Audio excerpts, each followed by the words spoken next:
Good evening and welcome to Godblind Games and the second part of our third scenario for Star Trek Lower Decks. I'm Richard, I'm the GM.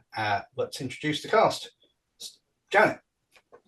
My name is Jan, my character is called Ngao, and I am a Cation Starfleet officer working in security. Nick. I'm Nick. I'm playing Ensign, complete rookie Scon, a science officer. So I want to say thanks to Jason, who came into the shop and donated us all these cool uniforms. Nice. Jason. I know. Well, jammy.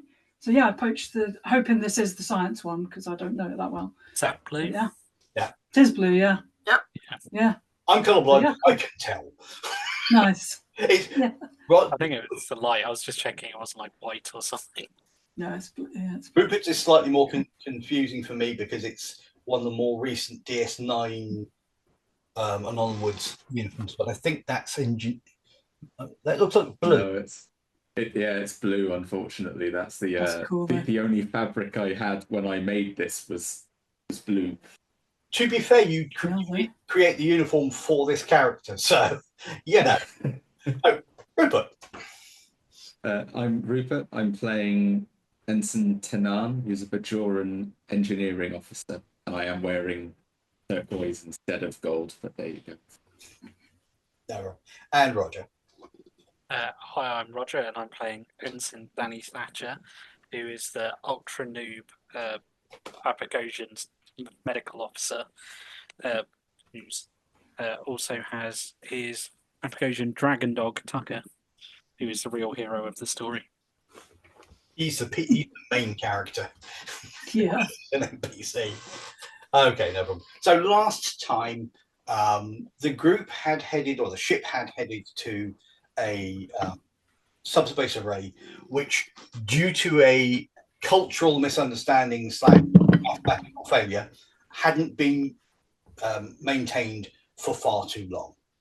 So the group was sent to repair it, got there, started doing a few bits and pieces, discovered that the array was transmitting on analog signals in the direction of a nearby system where a local pre-warp culture were just about technologically adept enough to receive it. Unencrypted Starfleet records, Starfleet logs, all that sort of stuff, including top secret ones.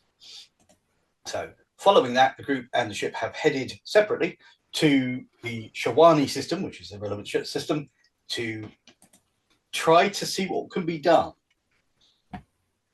By the time the group got back, they were informed that a number of scans had been run. People were keeping an eye on the local news feeds and entertainment channels, and it seemed that the entire culture had been amended, changed to be more like Starfleet.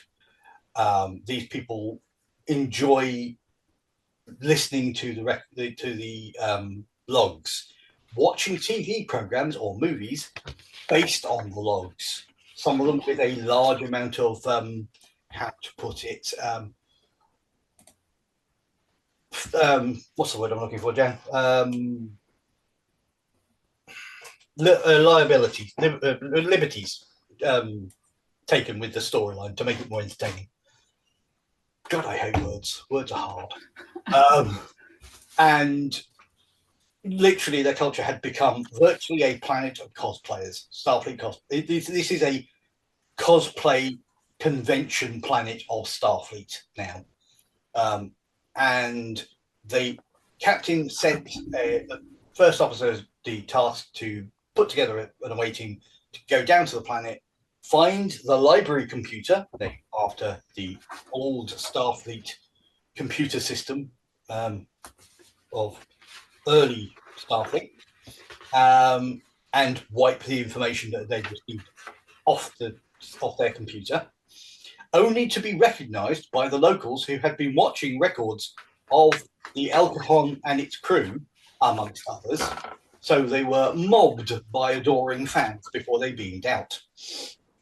One of them, the medical officer, came back, if I recall it was the medical officer, with a big lipstick mark on her cheek from where a rabid fan had basically, kissed her. So now the group, there's a party, this bunch of lower deckers has been selected to beam down instead because they are not well known. They are nobodies, and so should be able to make their way through without being recognised. Each has been modified to look close enough to the standard bumpy-headed alien that the Shawani are, with obvious fake ears, obvious fake tail type of stuff. And Tucker has been modified slightly cosmetically to look like a local animal with bits added on to make it look like another creature that's been seen on the logs, with whether it be a Cardassian vole or whatever.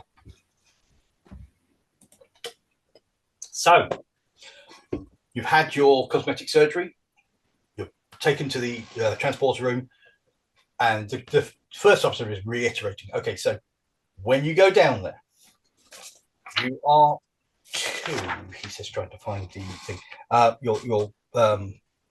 you need to figure a way of deleting the information off of that computer. You need to not be recognized as not being local. Do nothing that is obviously off-world. If you need to get advice, find somewhere out of the way before you use your communicators, which they have retrofitted communicators so they look like the fake badges that they buy on the varying shops on this planet. And get outside and then call us. We will give you advice. So your directives are: prevent the dissemination of classified Starfleet records and intelligence, which largely comes down to deleting it off the computer. Junior officers are encouraged to show initiative and devise their own solutions. Junior officers are requested to obey the chain of command, which is this calling in thing. And first contact initiated by alien civilizations should be handled by the highest ranking Starfleet officer available, which again is part of the communication thing. Plus, of course, obviously the prime directive. So you get on the transporter pads. As you're moving up to that point, you're just getting in place. You hear the duty transport officer talking to the now going off-duty transport officer about the latest episode of What We Do in the Collective. And where did they find out about the Triborgs? And as they're saying that, you are turned into a stream of matter and you beam down out of sight of the populace. You're basically just around a corner. And they've been able to scan that there's no one there at the time, and you appear in it looks like an alien city. It's very obviously the architecture is old. There's signs of damage, the equivalent of bullet holes in the wall, and that sort of thing. But a large amount of it, that all looks quite old, and there's also a lot of things that have been retrofitted on top. So as you turn the corner into the main thoroughfare, there are banners across with the sort of things you would see at Starfleet Academy. The whole the Federation flag, varying. Almost to the point where you've got like speech bubbles with varying quotes from captains or Starfleet characters. There's a bunch of shops, one of which has what looks like the equivalent of a fiberglass model of Worf with bat'leth in hand. There are a number of people walking around with, there are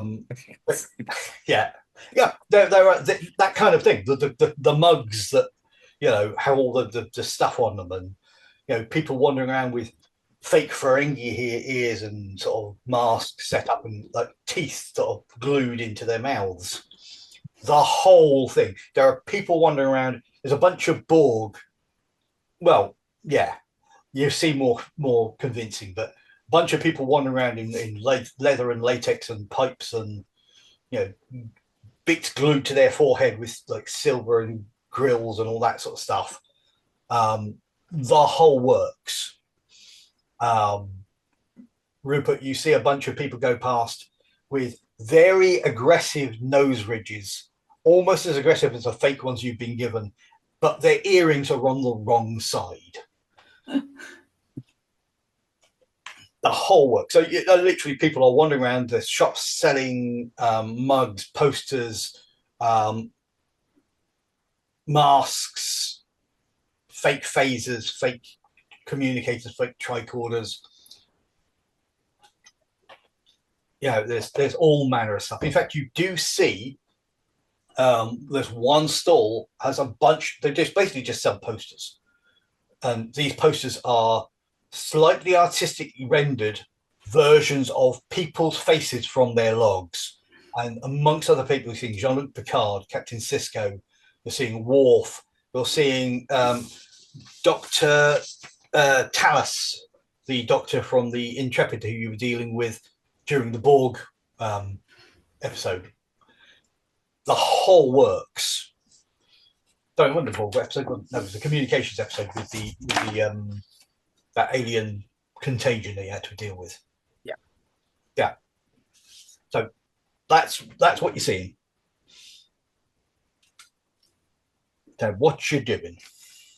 Wishing I brought some money down so I could buy some souvenirs. Well, you probably something that you can use, whether it be probably a replicated local currency or something, I'd imagine. Yeah, because if you can't buy something, if you can't pay for things, then that's going to be a fairly big giveaway. So we've got to try and get into is it like a library to destroy the servers or something? You need to find the library computer. Let me just dig out the paper, the other bits of the scenarios I can read, because obviously it's been a couple of weeks since we played this last, so some of this stuff will have possibly been forgotten. So, the investigation that you were told about, the Shuani are a typical bumpy-headed humanoid species, and they've been picking up Starfleet data streams leaking from the relay station for more than a dozen years. Not only have they translated the unencrypted signals, but the entire culture has been influenced by them. They eagerly follow the reports of Starfleet vessel adventures. People write books about the missions, sell Starfleet-style memorabilia, debate who's the best captain, cosplay as their favorite aliens, and so forth. There are subcultures that have embraced Vulcan, Klingon, Bajoran, and other alien philosophies and customs. In fact, there's actually been apparently warring factions predating this who have, using the tenets of Surak, become peaceful. They've stopped their war based off of the teachings of Surak. Their discussions that you were able to pick up included references to classified developments during the Dominion War, which the ship's computer largely redacted, but the Shuani again is unfiltered. And the Shuani's limited computer network is highly centralized, relying heavily on a single central mainframe called the library computer, after the old Starfleet term. The urban areas around the library computer center appear to be the most technologically advanced and prosperous on the planet, showing signs of anachronistic advancement based on Federation technological principles.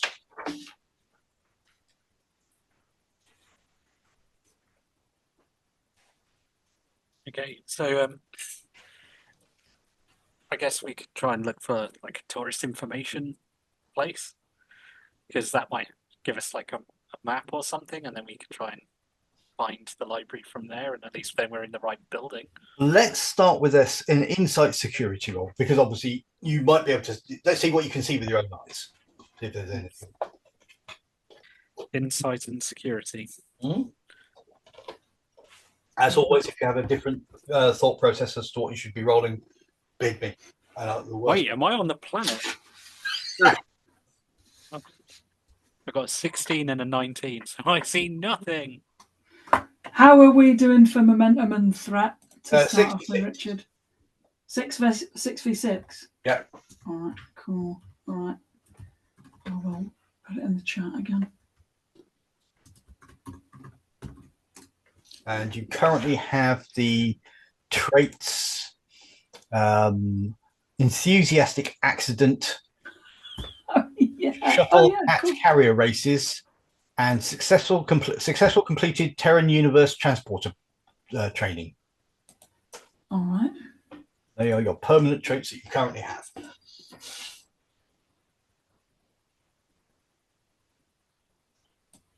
So, who apart from Roger, who got what?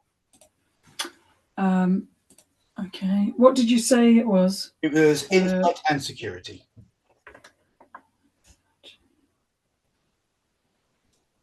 I got 1 success. 2 successes. I got 1 success and a complication. No problem. Do you wish to take the complication or buy it off? Take it. Okay. It was fun. Okay. So, did anyone get more than 1 success? I got 2. 2. Right. Okay. So you have I've put this here, but you have 1 point of instant momentum you have to use up. So we'll deal with the successes first. Looking around, most of the area you're in appears to be more older alien buildings. So you're seeing a lot of more. There's one area that's obviously some kind of major shop for uniforms and the like, which shows signs of having been a temple at some point. It's got like the revolving magazine racks, but with books about the varying Starfleet adventures. Did the mission of the USS Intrepid when they went to help an alien life form on a mining planet controlled by Ferengi. All that sort of stuff. But you can see up in the distance an obviously more kind of Kirk era building, Starfleet style building in the distance. And a lot of people seem to be going in that direction.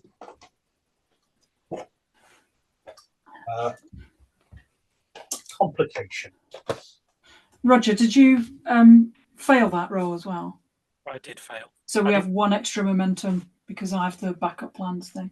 Okay, in which case you've got 2 points of instant momentum that need to be used. So complication for Nick. So you saw it. So you're standing there looking, and you kind of, your head sort of pans up, seeing this building in the distance. And as you do that, everybody apart from yourself and Roger notice one of your ears just start to peel.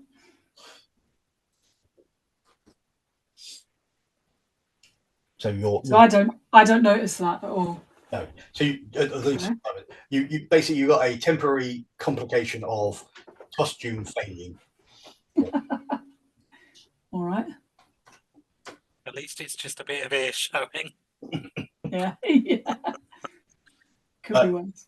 I say, Tennant and Ngao, you both can see this because just positioning. So we've got 2 instant momentum. Can anyone think of a trait to use that for? Like, for instance? Looking unimportant. That sounds good to me. Because we're just Yeah. four idiots stood in the middle going, What that? Yeah. Inconspicuous. Temporary. Actually, it's probably a good word. We want to go with inconspicuous idiots. All right.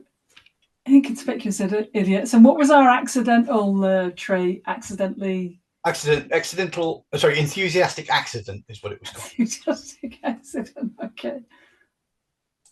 Brilliant. For anyone watching, wondering what we're doing, we have a channel on the Discord where we keep our traits so that people can check it and remember what's available. So if it's relevant for something. So no problem. You spend your 2 points of temporary momentum. I'm half tempted to ask if you want to spend 2 to make that a permanent one, but we probably kind of want people to notice us normally. Yeah. Yeah, fair. Okay. That's why it's only half tempted. Yeah. So whilst everyone else is spotting this building and skull. Yeah, my language, words, stuff. Brain go boop boop. Oh, serious. Jesus Christ.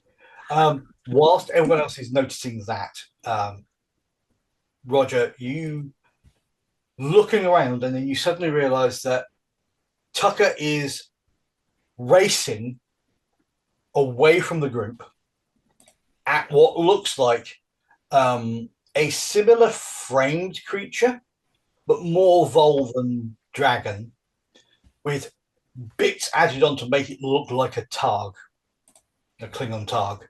And he is running forward, ears flat against his skull, and you can hear the rumble as he starts to growl. Okay, I will kind of call him back. Currently, he is not. He's got the bit between his teeth. He's heading to this thing that's. I will run after him and be calling him to heal. No, you can do that.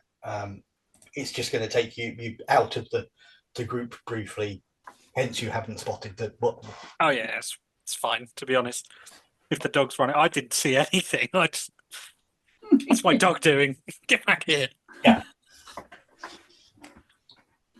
So, what you do? Bad dog.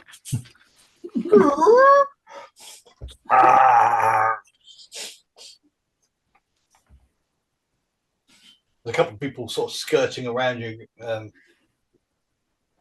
Great costume. You might want to keep that one muzzled.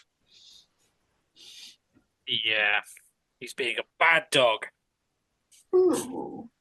Ears flop down, tail down between his legs. Oh, get over it. You get the traditional dog crawling against the daddy kind of a thing by sticking his nose in your crotch and sniffing and looking appealing and big eyes. I'll desperately be trying to be mad at him while secretly doing what every other dog owner goes and go, oh. Yeah. Same with cat owners, to be fair. Yeah, just dragging him back towards the others. No worries. So, what are you three doing whilst your medic is busy? So, what happened? Did we get a tourist information map? At this point, it was just you saw up ahead what looks like a big Starfleet type building. Oh, cool. All right. Let's go and investigate. Yeah. In there. Nice quick visit. We have a dinner. Nice. Okay. So you start going that direction. There's so many people wandering Did around. anyone point out the ear, by the way? No. Okay. Not so far. I didn't see it. No. As you're going along, probably about 5-10 minutes into you're walking through, you're seeing a lot of people, lots of people doing shopping and wandering around and basically enjoying the day. You do hear some people talk, oh, did you hear? Starfleet are here. Don't be stupid. They're not going to come here. No, they did. I heard it. My brother's aunt's sister's dog, insert appropriate level of that sort of thing, was in the main square, and when they appeared in a curtain of light.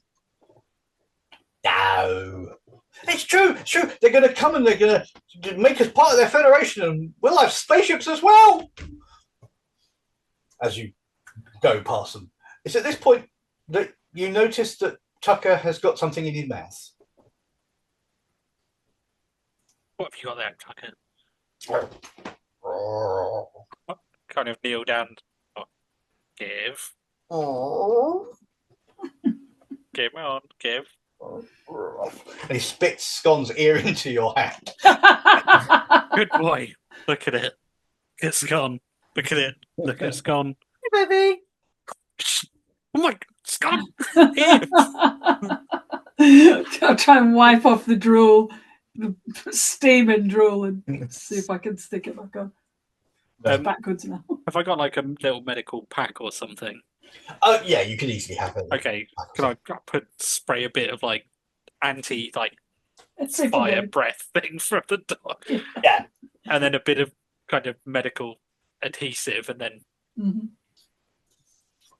Yeah, thanks. No problem. As you're doing that, No. as you're doing that, someone very Romulan, like the 80s shoulder pads, Love it. goes past and says, I know, terrible. They never stick right. And he's kind of fiddling with his ears as he goes past. One day someone will make a good one. Yeah, Yeah. no problem. So as you start getting closer and closer, you notice that there appear to be, as you're getting closer, billboards with discussions as to what's happening at the convention center at the moment, at the campus. And I mean, this from what you can tell, it seems to be housing the mainframe computer, research, educational facilities, center for studying and disseminating the knowledge gained from the transmissions, all that sort of thing. And as you get to this large convention hall, which is abutting the building, thousands of Shawani are gathered to watch video logs and records. There are experts giving presentations and panel discussions, trading stories of how their lives would have been changed and improved have been changed and improved by the knowledge of the stars. It's a convention. You can see varying rooms being. I mean, you guys have probably been to more conventions than I have, Comic-Con type thing, and it's that sort of thing. A discussion, a panel in one room talking about the ethical concerns of Cisco's deception to get the Romulans into the Dominion War. Discussing how the effects of Q on Starfleet, involving Captain Picard and Cisco and Janeway, all that kind of stuff, how that has affected Starfleet. So I'm just trying to turn my alarm off. I'm doing it. Yeah, we have an alarm because our smallest cat requires medication, so it's trying to get that switched off. So there are topics like scientific presentation on Shawani efforts to develop warp drive or transporters. They're happy with either. Ethical debate on how transporters might disrupt privacy and home security, as well as the transportation industry. And you can go to any of these panels, by the way. The people are picking them, all that sort of stuff. A debate between alien age sects as to whether Surak's teachings or Kalis are more relevant to the Shawani society's problems. A debate on whether the Federation's warp drive standard for first contact is truly fair. A panel on Shawani biologists desperately struggling to theorize how interspecies breeding is possible. Several of them are insisting it makes no sense by any biological principles that they know. Discussion on how the principles of one of Jean-Luc Picard's notable diplomatic achievements can be applied to ending long-standing military conflict between two Shawani nations, or using Surex. And there's also a big note that seems a lot of people seem to be quite excited about, which is that one of the keynote speakers at the convention is Kuda Kellam, who apparently is the astronomer who is the one who initially discovered the Federation's signals over a dozen years before and led the team that translated them. Oh, and AJ Bermerod, who is a producer, is also there. And you get to the gates of this thing. You can see on one side is obviously what is this kind of communications computer thing, and the other bit, which is a massive convention center. Okay, who shall we go and upset first? The translation guy sounded. Is there like web leaflets and things in the lobby, like Matt, you are here kind of thing? There is that, and it is the same as any convention center map that you can pick up. Assuming it doesn't say like computer room. Yeah. Trading hall, panel room 1, panel room 2. Food court. Trading hall. I want to go look at the stuff. Yeah. Yeah, the merch stalls. Yeah, I want to go get me some really bad merch. There's a number of small rooms which are apparently being used to do tabletop role-playing Star Federation games. Wow, I wouldn't want to go there. It's going to be full of nerds.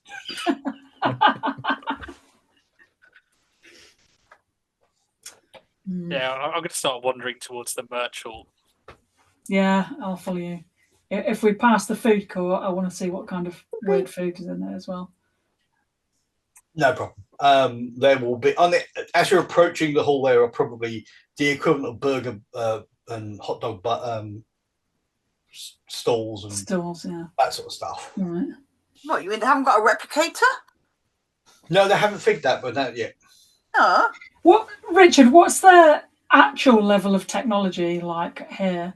What have they actually got? Is it alarmingly like 20th century Earth?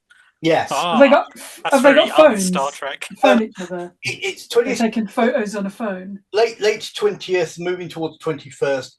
Definitely massively affected by what they got from the records, the signals they got from The telly. So, they have got mobile phones, but they're flip mobile phones. Yeah. That flip It's like 90s Earth, yeah. So they make that beep noise as well when they open. or as close as they can get it. Yeah. All right. Amazing. Yeah, we'll have a mooch around. As we go round, can I have a look at all the people? I want to see if there's anybody else that looks like they are, like actual Vulcans in disguise or actual Ferengi in disguise. Does anyone else know about this crazy planet? You can attempt an insight and security roll if you want. I would also allow insight medicine if you want, because the cosmetic changes. No, my security is better than medicine. I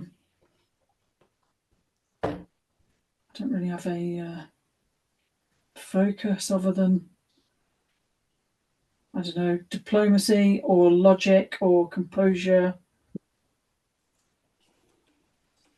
I'd allow logic. All right, I'll use logic. I'm gonna buy one dice with that momentum. No worries. So I got one success and a complication. Damn, online dice roller. Okay, so looking around, you can't see any obvious. It's possible that people are wearing really good cosmetic surgery. I mean, let's face it, your medical department have done a bang up on you guys, but it's not really likely that you can't see any people who are obviously, well, that's a Ferengi, that's a Cardassian. Sure. All right. There are plenty of people made up to look like them, but I don't think they're actually real. So do you want to keep the complication, or do you want to buy it off? No, I'll keep it. Okay, so complication. This is being a heavy complication session. 2 in a very short period of time. So complication. 2 in 2 rolls, yeah. You think someone is a real one, but they're not. Suspicious of that person over there. Someone wants, as you're just. It's got to be a Romulan. You think someone's a real Romulan? Yeah. Just as someone, just as someone, just as you've decided that there's no one, there's no way you can tell, but you're fairly sure there's no people who are not locals, barring yourself. A Romulan enters the room, and you just look at them and go, "That's the Admiral. That's the Admiral we had visiting the ship when we were having the Borgs, the Triborg." Yeah, I elbow Danny. Look. Except she's wearing a Romulan uniform. Sus. Yeah, I quickly huddle the others. Have you seen that Romulan outlet? I knew it. That Really? Don't you recognise her? Oh God! Yeah, see? Yeah. Costume looks a bit funny. Sus. Probably says the same about us if she recognises us. Although I probably won't be paying that much heed. I'm too busy looking for merch of like our own crew. Yeah. I want to go back with like action figures Keychain of as of many of our- our senior officers keychain as of our I ship. can. Yeah. You can definitely, Bobbleheads. Like action figures. but Or Pez. You can Pez heads. find a key. Oh yeah. You can find like a bumper sticker type thing that says, "My other skimmer is the El Cajon." Yes, I'll get one of those. I'm also looking for action figures of our command crew. If you spend momentum or add to threat, you can find it. There are a lot of the standard ones. So there's all the Enterprise crew and DS9 crew, Voyager, all that sort of stuff. If you want it to actually be your crew, then you're going to have to spend momentum or add to threat. How much momentum do I need to spend to get action Just figures? one. Yeah, I'll spend yeah, it. sold. I want the Worth complete it. set of our bridge crew. No problem. I bought a pin that says "I heart Jean-Luc." No problem. No problem. You can absolutely do that. You've got the whole crew. They all look slightly. They're recognisable, but then They look dirty. yeah, they're not. I mean, that's the whole charm. It's very much like the Whiz Kids Baldur's Gate. Oh God, Mini. they're that bad, are they? Yeah. Eve. Recognisable, but Oh, they. I'm not sure I'd call them recognisable. They were diabolical.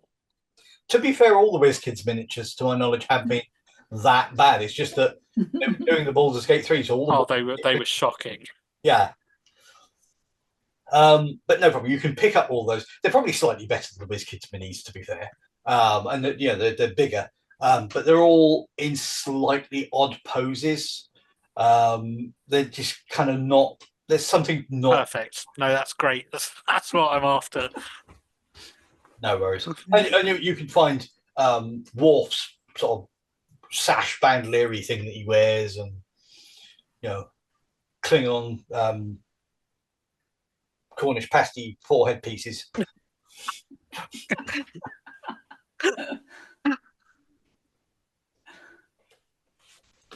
Nice. No, I've got my shopping. I'm happy. And there's at least one stall that sells numerous different sides of dice, as well as the game that they have put together, the great Starfleet game. So, Right, now I've bought my shopping. Yeah, well, does anyone else want anything before we try and find what we're supposed to find? there's many and varied things that are iconography from Bajor, from Vulcan, from all over the place. There's a big one of the American sort of foam finger hand things that they have. Yeah.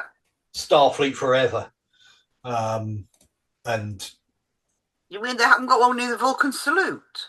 no, they have that as well. I'd have thought that would have been, de rigueur. Yeah, that whole side of things. So yeah, there's all those things available. And literally, if you can think about it, I like it, Nick. I like it. It's random what's on the internet. It's amazing what people think of. I don't know whether you've seen it, Jan, but in the traits and characters. Oh, sorry, no, it's the main one. Is a bunch of pictures that Nick's found as a collage, and it's Klingon forehead or Danish or Cornish pasty. Which to our foreign viewers is a kind of meat pie. Yeah. Yes, nice. So yeah, you can if you can think of it, you can probably find it. I find a pen badge that's like just that. Yeah, I get that. Yeah, you can find that. You can find the Kulinar kind of stuff, all that Borg cubes. There's at least one or two of the Vija probe that you can buy. They're actually 50-piece model kits with decals and a little Spock that you attach in your spacesuit. Only Yeah, 50 totally. piece? Oh, it's a beginning model. It's a beginner's model. No, you trawl the vendor hall, and they are selling all manner of stuff. I mean, some of it is down to they've branded it Starfleet to sell it. There's like notepads, which the only thing that the Starfleet on it is a brand of the Delta, the Combadge Delta, or the flag of the United Federation of Planets, or things like that. You know, I think Tanan would definitely pick up some Starfleet stationery just to pad out all of the kit that we have that actually is Starfleet stuff. Disguise it by sticking a bit of like a post-it with a Starfleet Delta on it on top. in fact, you can actually find also the equivalent of post-it notepads, but they're tiny little post-it notes which are shaped like Vulcan ears. You know how you get the little tabs for holding pages, so you can separate, so you can get to particular pages. There's Vulcan ear tabs. And there are numerous Shawani around you. The talk about the visit of Starfleet is throughout the hall. A lot of people are questioning whether it be real and what would they be doing here, you know. And a lot of them are. There are a fair few though who are very much, oh, that's cool. I wish I'd met them. Can we ask someone like, where do you think Starfleet would go if they came down here? Where do you think they'd go first? Oh, great idea. I'd like to think that they'd go into the main hall and announce themselves and invite the whole planet to join the Federation. But to be honest, I reckon they'd probably just end up stuck in here because there's just so much good kit. What about that whole first contact protocol that they have, though? Do you think they would not make contact? I like to think they would, because I mean, sure, technically we don't have warp drive, but we're working towards it. But we know about them already. We've learned to live in peace. As he's saying this, a couple of people are having a punch up behind him. One person is dressed up as a Klingon, one person is dressed up as a Romulan. They are happy. Oh. Yeah, it's completely out of character. A Romulan never actually fights; they just rattle a saber for a bit. Romulan doesn't fight; they get someone else to do the fighting for them. Can I egg them on by shouting "Kapla"? You do that, and they both of them sort of stop, turn to look at you, turn to look at each other. Narantra 3 was still a disaster!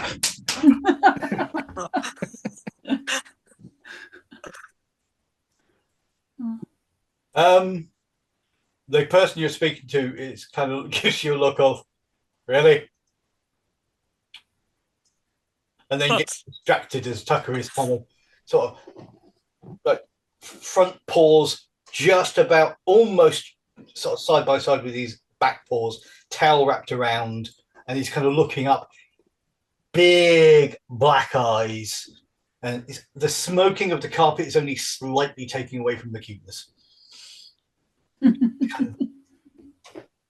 the guy kind of, he said, "Mayor?"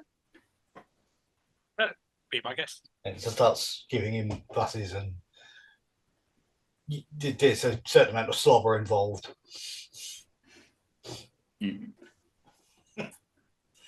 The smoky lavery slobber, is that what we're talking about? Yeah. Yeah. I kind of brushed that away with my foot. No problem.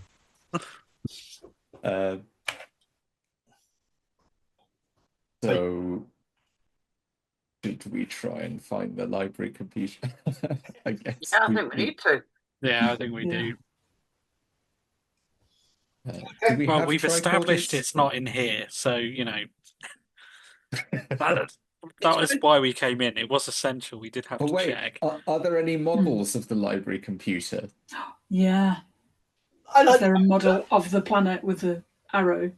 Of Um, the computer? Library computer is here. Yeah. there is there's a whole bunch of Oh, I've got it. Does the library have like a gift shop? Sorry. Like, does the library? Because I'm assuming it's like a museum type thing. Does it have a gift shop of its own?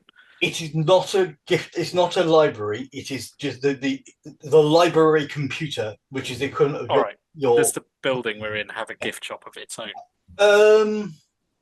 Yeah, probably. Why not? Okay. Does the gift shop have like a book on the building we're in? Yes, it does. I'm going to spend a point of threat, however. You can go there. You can get the book. You start flicking through it. Lots of information about the history of this building, when it was remodeled, what it was originally. The area we're in is actually the convention center, and all that kind of stuff, and telling you about what was in the area before and all that sort of stuff. There's very little about the actual computer itself. It's just a completely you flick through it and it would make sense to be there, and just it's one of those really poorly written books that misses a massively important thing. Worth trying. Yeah. I mean, it's got to be in one of the, more off-center areas, because normally, you're not going to have that in the main, convention halls. It's going to be in some back office. Yeah, it could be downstairs Yeah, in a basement, or is there somewhere quiet we could go to try and use our tricorders? Oh yeah, sure. Looking around, you can see that there is there's actually a bar, like a slightly off the way kind of bar. You go in it, and it is modelled after 10 Forward of the Enterprise. Standing behind the bar, the only person in the entire room is a Shawani, not made up in any way, shape, or form, but is wearing the traditional Guinan clothes with a massive hat. A hat so big she probably has to take it off to go through doors. Amazing. But there are more than a few sort of little sort of areas where you can sit, and you wouldn't be being able to see from the bar. Well, we can do that, and we can basically be talking about, oh, look, how I've designed mine. Mine's got flashy lights, sound effects. Yeah. Can I order some green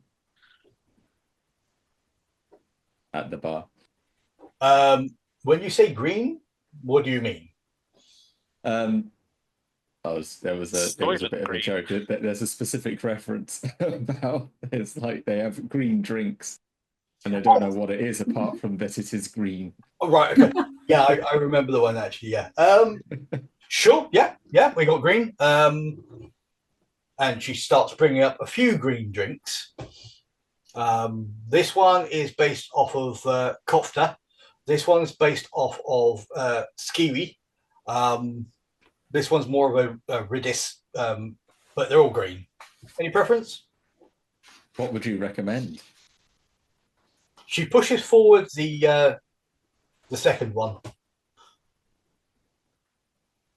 I'll have some of that then, please. Pours you a drink of it. Can I get anything for a friend? Sure, Anyone I'll else go want for anything? the first one. Okay.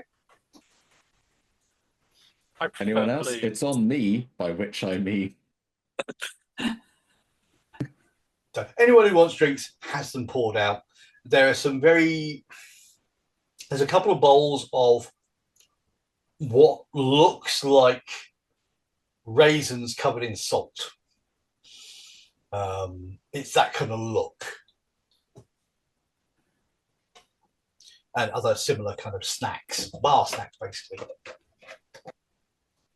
I would take a couple over to our table, maybe just like a handful of them, and then scan them religiously before eating. No problem. They appear to be some kind of weirdly weird legume. There is a slightly different texture to them. Think of a legume that's a bit more elasticy on the exterior, but it's basically a legume. Try eating one. Sure, no worries. So you're sitting in this bar.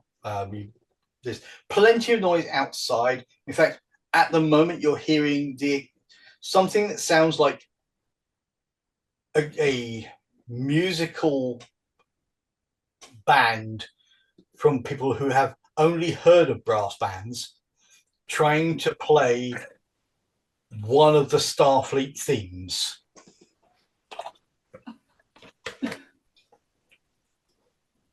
Kind of almost like the equivalent of them trying to do the TNG theme song kind of thing.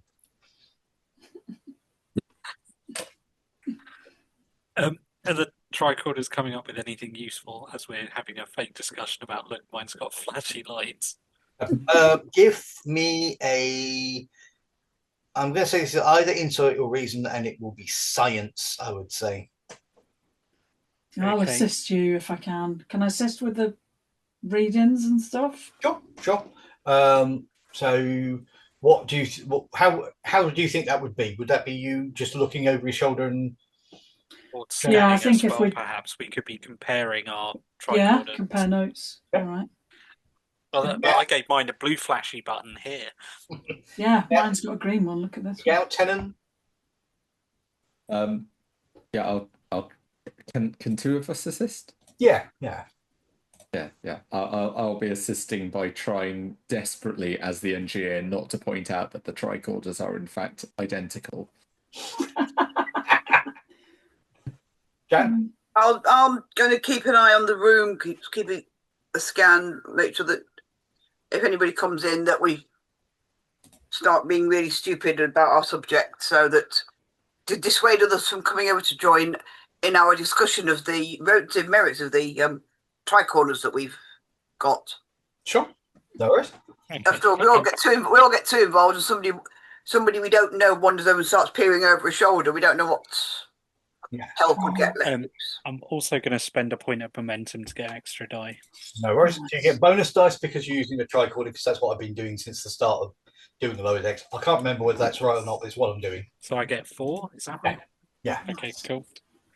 And it's reason and science. Yeah. So They're the same number for me. So Nick, Rupert, do you want to roll your single dice to see how well you help? Yeah, I got one success. Finally, not a 20. I also got one success. Nice. Well, I've got one so far and a complication. 3 successes and a complication. Okay. You had to jinx it. So I let's, First two passed it dice. for you. 6 and I've passed 20. it on. Brilliant. okay, so we've got 1 from you, 2, 3 from you. So it's going to be that kind of difficulty. So you've got 3 points of momentum. Oh, how do we apply the what's the idiots one that we did? You can say, yeah, if you think it would be relevant, you Inconspicuous idiots. you can say inconspicuous idiots, and that would basically, I would say in this case, it would make it possible or easier for Jan to make sure that no one else Okay. interrupts you, because it's kind of, I was just trying to not look obvious that we're going, where's the thing we're looking for? there's still enthusiastic accident, which I can see being more Okay. quite Oh, appropriate. no, because I'm Nice. deliberately trying to do something here, I think. Okay, no worries. So where are we at now, Richard, with the... So you've currently got 3 points of. I've put the 3 points of momentum back into you, up to 6 again, but that's what you earn, so you can spend it. Yeah, cool. Let's start off with the success side of things. You do your scans. What you pick up is a lot of people. The level of latex or equivalent in this room would be big enough to make a latex shuttlecraft. That sounds like a challenge to our engineer. With bits inside made of latex. You know, not just talking about a block. There are a lot of people here. There are some pieces of technology which, although they're not Starfleet, you can tell this much. There are a number of items which are obviously designed using what has been learned from the transmissions. But you also pick up in literally the building that this is attached to is a large computer. Excellent. So Does the next computer door. sound like Majel Barrett? Can we discover that using the the truck As long as order? it's not like HAL 2000. It's more like the computer from the Enterprise NCC 1701 with no A's, T's, or bloody C's.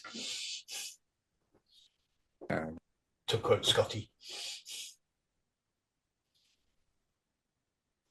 I reckon that's it, guys. And what was the threat? So Or the complication. complication, sorry. Oh. Complication.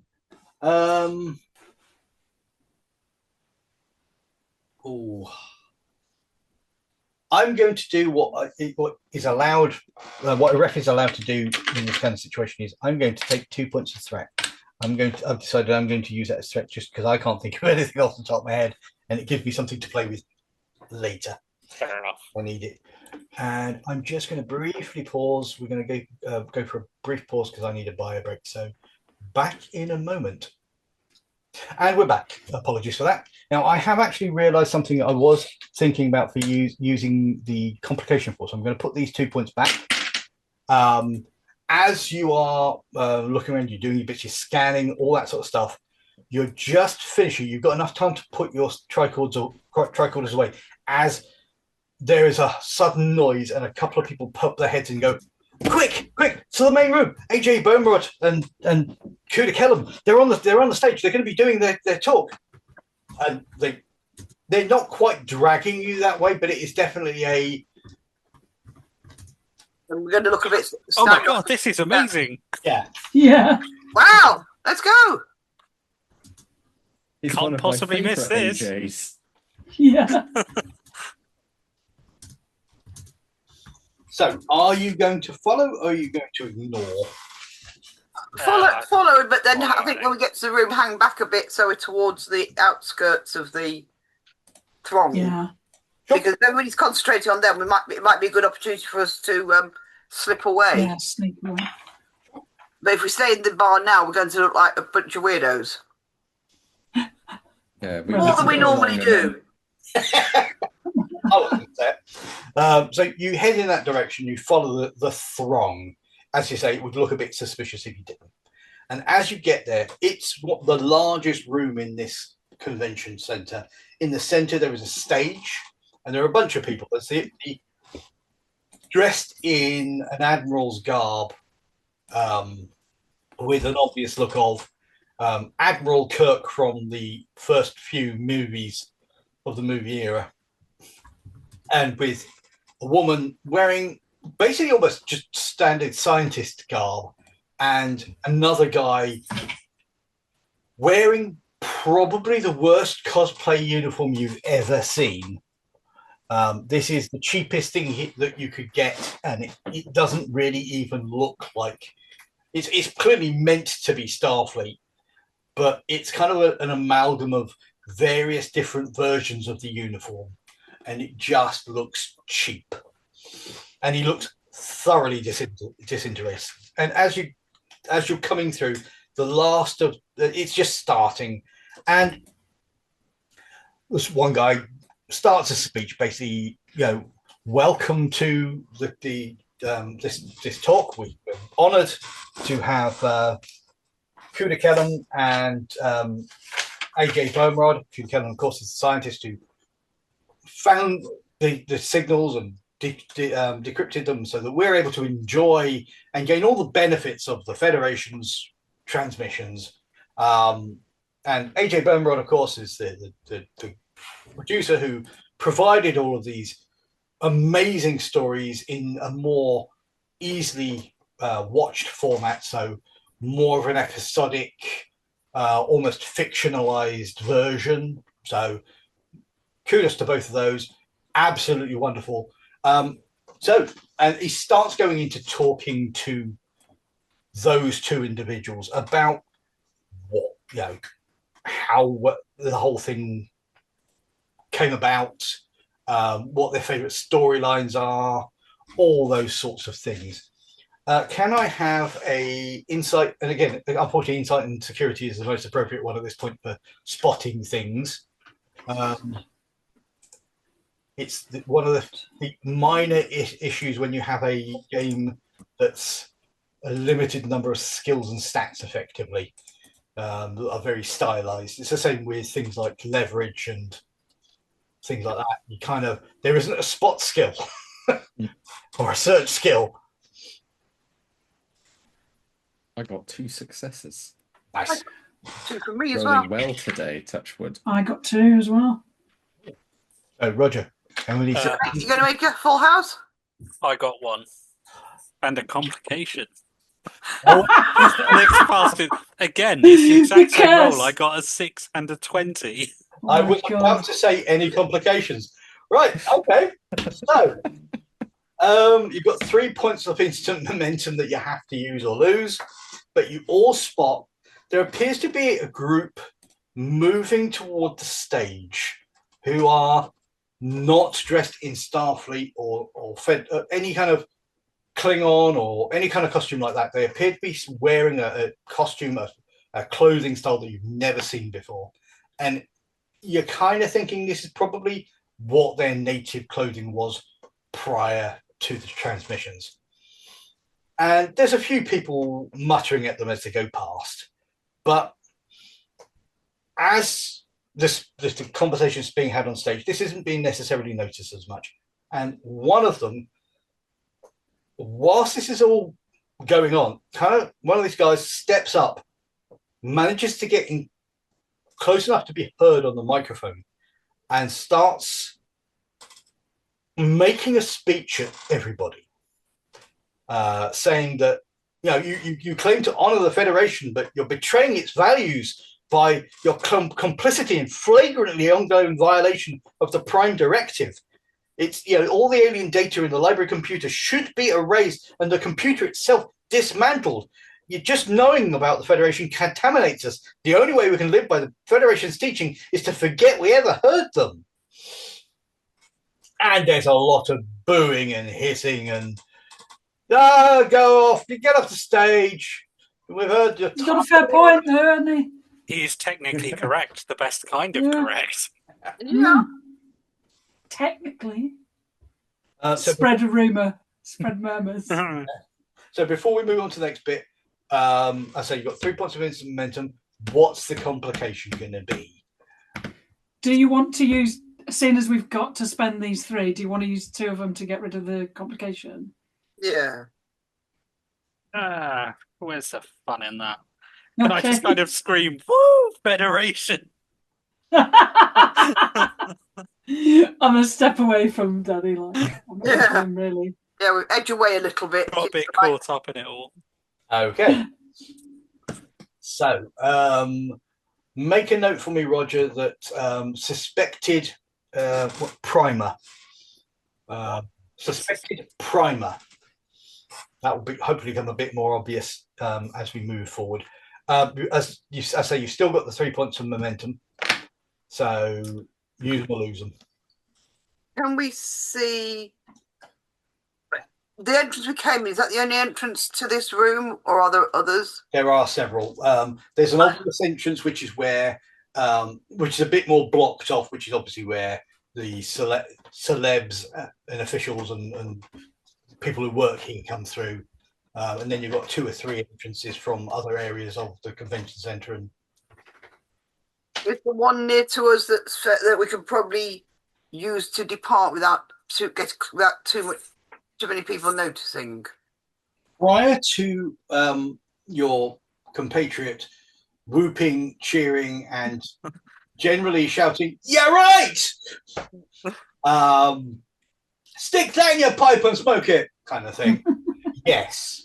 Take that, nerds! You have a lot of people paying attention to you as a group, Yes. primarily him. Our inconspicuous idiocy is becoming a little conspicuous. Yeah. Was it enthusiastic accident? Yeah. Yes. Yeah. All right. So shall we? Unless someone can think of a trait for 2 of those instant momentum. I mean, you can do a trait. You can obtain information. You can ask questions. I'd like to ask 2 questions with one of them momentum because of the whatever that thing is that I've got. You've got stupid. Are these guys armed? Do they look like they've got any weapons on them? By these guys, I'm assuming you mean the group who weren't dressed in. Yeah, the primers or whatever. They don't appear to be. If they are armed with leaflets and banners. Severe leaflet campaign, is that Yeah. it? All right. Anyone think of another question? But I mean, they know where the library computer is because they've mentioned it, right? Yeah. I mean, perhaps we could use 2 of the momentum to, like, identify contacts or something, because they could be useful to talk to try and get into the. Can we make? Can we use the 2 momentum to make these guys friendly? I mean, friendly towards Danny, because if they're really friendly towards all of us, it's going to be really obvious. But Danny's kind of sided himself with them immediately anyway. I mean, we can spend those and say that you have an in. Yeah. Sure. All right. We'll just treat it that way. That's fine. But as you're there and this conversation is still going, Kuda Kellum, the scientist, counters by saying, "No outsider is forcing anything on us.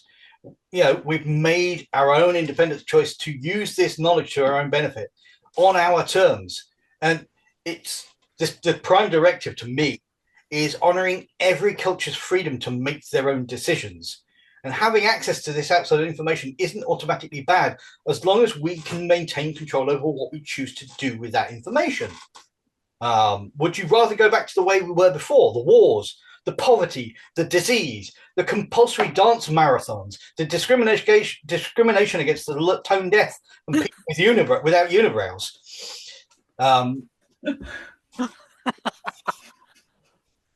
And AJ Burrod just turns and says, "The prime directive arguments have been done to death. Still just for show. Half the time the captains end up breaking them anyway.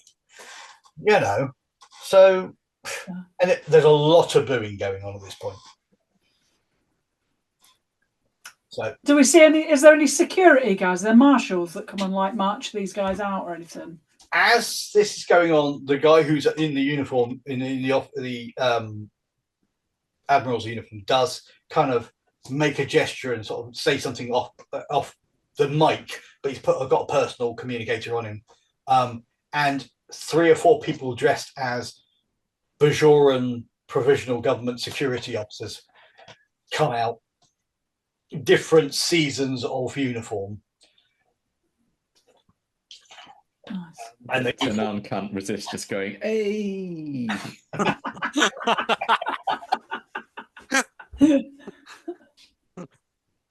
And they start moving towards the guys. And unless you guys are going to do anything, they basically get moved out of the convention, out of this hall. There's shouting as they're being drawn out. They're trying to shout back, and "You're all hypocrites!" I don't want to follow those. As they're kind of being lured out, I'm just going to kind of get up and go, "Oh, I need a piss, save my seat," and I'm going to kind of walk out.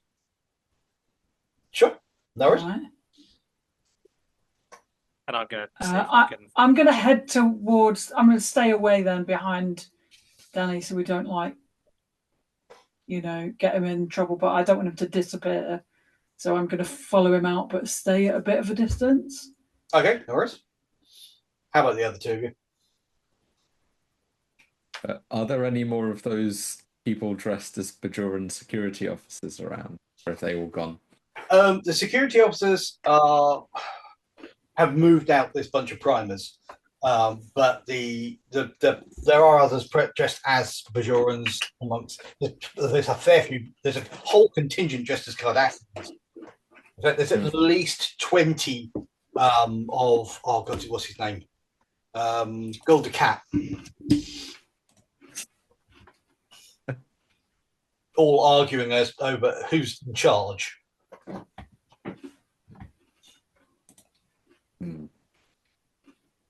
Yeah, I'm not sure what Tanan would do with 20 Gul Dukats that would be safe for Tanan. For anyone not familiar, Gul Dukat was a Cardassian who was the big bad in the Deep Space Nine shows, really. You know. And if you haven't watched DS9, definitely watch it because it's, for my money, one of the best Star Trek shows in the entire group. So, Tanan's gonna wander over to the Gul Dukats and be like, "Hey, how about those Bajoran women, huh?" on that, we can at least agree. One of them pulls a flask out and takes a swig, and it gets passed around. But know your place, Bajoran. Yeah, Tanan's gonna sort of be contemplating how low the stun setting goes. Yeah. Jan? Yeah? What, are you going to be doing anything, or what's your plan? No, I'm just trying to work out the best way of getting out of here unnoticed. Out of this room, I mean. I don't mean completely. To be fair, I mean, you're in a room with probably hundreds of people.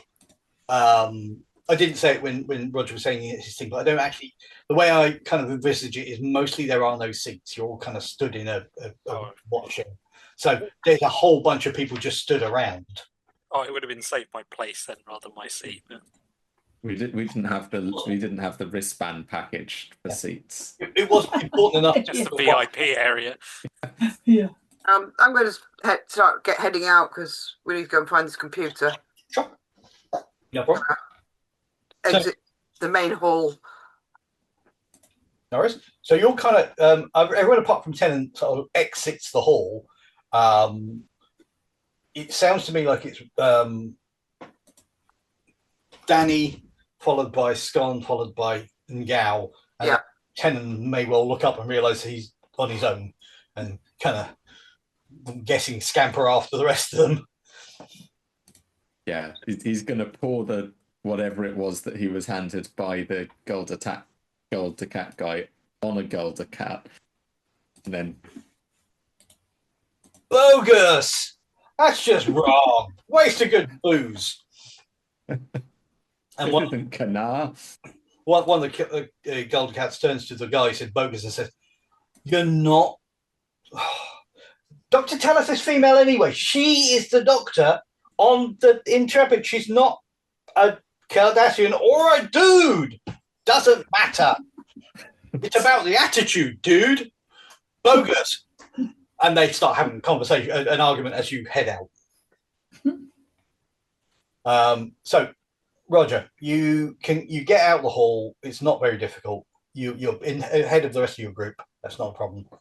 And you can see this bunch of Cardassians, Bajoran security officers, or dressed as Bajoran security officers, kind of lead these bunch of primers out to virtually the front door of the convention center. And basically, it's a gentle shove in as much as it's more of a off you go. Yeah, bugger off kind of thing. Yeah. Rather than being an actual lob them out the door thing. And they go out there and a bunch of them sort of wander off muttering, and there's like two or three sort of standing there chuntering and being basically, this is disgusting. We're being discriminated against. What's wrong with unibrows anyway? So do the security people go away, or? Yeah, they just go back in. All right, I'm just gonna walk up to one of the people that's still lingering around. Yeah, what do you want? I mean, yeah. So, have you ever thought about just, doing the computer in? Look, dude, it's been a long day. I've already been thrown out. You can't get me in any more trouble. I'm not trying to. I'm curious. He kind of gives you a funny look, looks you up and down in the uniform that I'll use the in thing that we got earlier. the. We spent momentum to give me an in with these people. Oh yeah, that's it. Yeah. Sorry.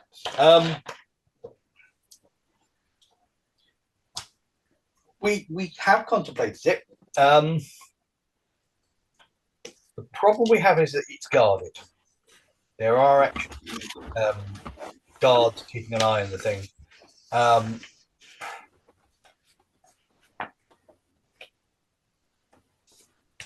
What's your interest? I mean, you're dressed. You're not exactly, if you're honest about your beliefs, you'd put away the costume. Hey, I mean, you've made a persuasive argument on that stage. What's your name? Danny. That's a weird name. Oh, it's sure. Don't. It's just something people call me. Don't worry about it. There's an apostrophe in it, honest. There's like 6. Get Annie. Dartney.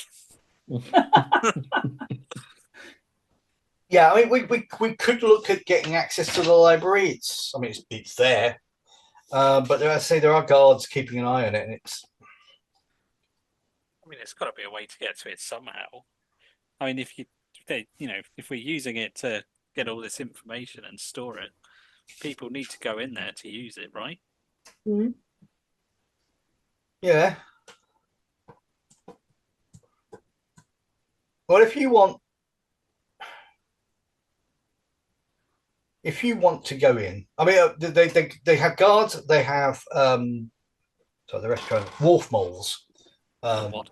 Wolf moles. Oh, right, yeah. I'll say pretending I know what that means. You're a medical officer. You have a pet. I'm guessing it's like a dog thing. Yeah, you've seen a number of things that would a guard animal. Yeah, or a canine equivalent. And there's been a few that have been modified to look like targets and like that. It's probably something along those lines. Now, the problem they're very good at keeping us at bay. So we'd have to figure a way past them. I mean, do they not let like anyone in to use it? Surely. Well, there's consoles so you can get to it from without having to go up to the main library computer itself. What he's describing sounds very much like original series where they've got like computer console terminals around that connect to it, but yeah. Oh well. So yeah, I mean, if we can.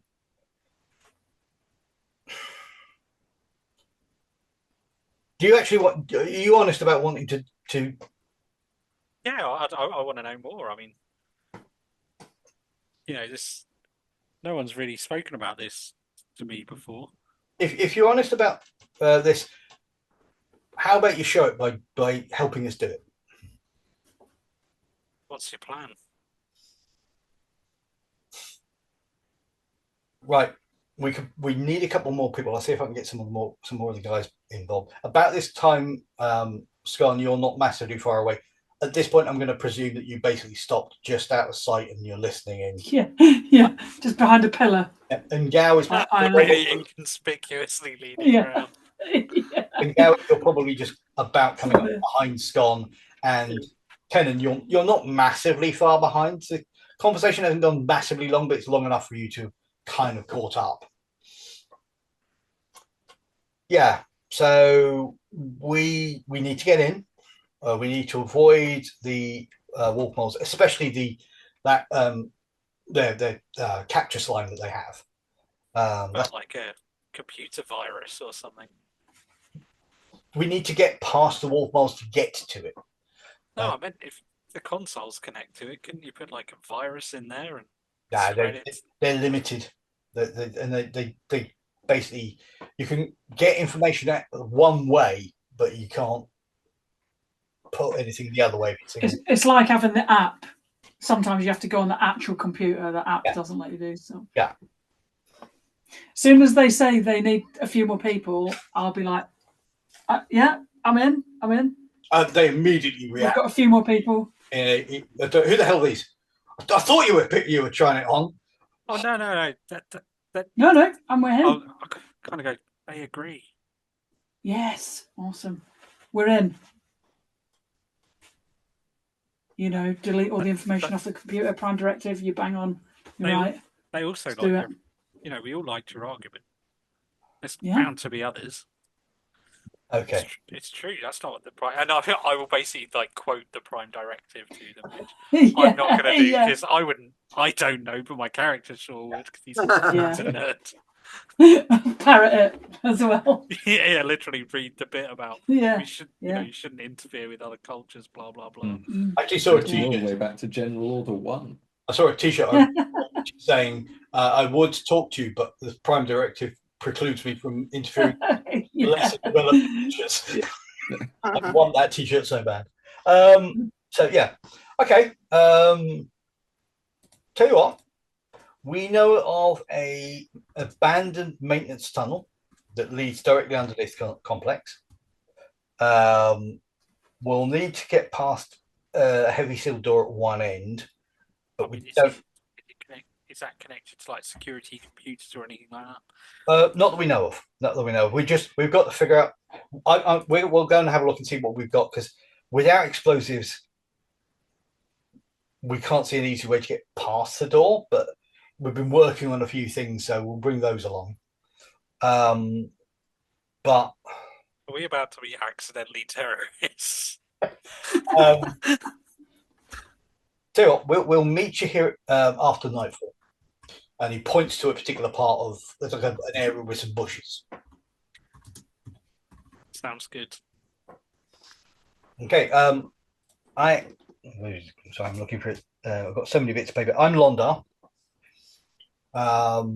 So Danny. Danny, yeah. Yeah. Yeah. See. Get on. Scone. Where's the scone? Oh, It's me. that one was always disappearing. So it's kind of Scott. Yeah. I'm the fastest Shawani disguised as a Vulcan that you'll ever meet. So we'll see you back here in just over there, as I say, when it comes to nightfall. Nightfall. Well, I mean, what time is it now? It's a couple of hours now. So We'll keep our uniforms on because it might give us an edge if someone spots us because they'll think, "Oh, we're not there to do any harm because we're falling for it all." One of the other primers who's there, this woman, basically looks and says, "If you had the courage to keep your convictions, you would get rid of that obscene uniform now." And just turns on her heels and we'll burn them after. She turns on her heel and doesn't give you a chance to answer. She just glides away. Obviously, absolutely ecstatic the fact she was able to thrust her point into someone's face. Not to answer. Well, we'll just nip to Marks and Spencer's then and get some regular clothes, shall we? Well, we might fail on them looking like them because there's a reason we're all in cosplay. I think trying to pull you off as not a cat might be tricky. Yeah, exactly. So no, they go off. Londar is having words with the woman. They sound genuine. I believe them. Yeah, but then they're just holiday primers. They're not even real primers, and are having this argument along the road as they go away. Can I just try and say just about loud enough to be overheard by them? Just start talking about, they've got, really good points and use my suspected primer.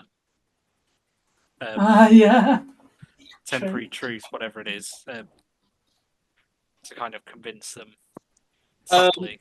I would say Yeah, that would make it easier. So that would be presence and command, I would say. I believe. Yeah, Danny doesn't exactly have good command. 1. That's fine. I think Buy dice. Buy dice. Momentum. We have momentum. Yeah. I think that the difficulty to convince them would normally be about 2, so this would bring it down to a difficulty of 1. All right, I'll use a momentum as well. Sure. There are 5 left, so you could have up to 3 bonus dice if you want. That's all right. So presence and command. So it's 11. So it shouldn't be too bad. Oh, that's about 3 successes. So Nice. Okay. Very nice. So 1 point back and a point of temporary that will go. So no problem. You make the noises, and there's certainly still a bunch of chuntering coming from her. A lot of the other ones are like, oh no, they seem nice. I mean, yeah, sure, they're wearing the costume, but that dies out as they get out of view. Just so you know, Nick, I'm down to 5 threat. Oh, okay. I reused the 2 points that I added for. Oh, you did it. Oh, okay. So, what you going to do? Are there any wholesale fruit and vegetable shops nearby? like green So supermarket. Yeah. Yeah. There's plenty of fast food areas nearby. You think to get like fresh food or fruit or veg, you'd have to go a bit further afield. If can Tanan go looking around the back of these fast food places for allegories for potato sack? Sure. So if you want to spend a point of momentum, actually, do you want to spend this temporary point of momentum to just Perfect. Yeah. find it? Yeah. Find a potato sack. You can find some kind of. It's like potato sacks, but it's not. So yeah, It's a bin bag. Yeah, a cloth bag type thing that they bring food stuffs in, or they bring other supplies in. Maybe it's the bag that all of the equivalent styrofoam food boxes come in. And then Great. Don't worry, guys. I've sorted our costumes. Brilliant. We're going to go to Potato Men. Well, they won't see our Starfleet uniforms underneath it.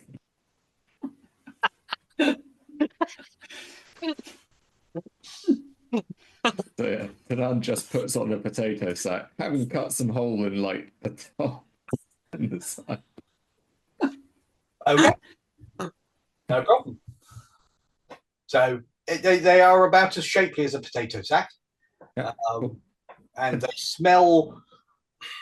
It's not a potatoey smell. It's more of a chemically polystyrene smell. Some burned polystyrene kind of smell. To like cosplay then. Yeah. Yeah. Cool. So anything else we should do, or should we toilet time it to night time? Yeah. You're not going to inform your bosses? Oh, Yeah. we should. Yeah, do we that, probably shouldn't should. Yeah. Okay, no problem. So you can find a place out of the way. There's a lot of fewer people on the street now because they're all in there pretty much. I also beamed some personal possessions back to the ship so they're not in the way. we? Your merch. Yeah. Yeah, fair. Big sack of merch. Bring that back. Yeah, we need to send some bits away to look inconspicuous. Okay. I found like a box or something to put them in. Again, so probably an equivalent kind of thing. Yeah, just like a cardboard box and just scrawl on it Ensign Danny Thatcher. Property of. Yeah. Private.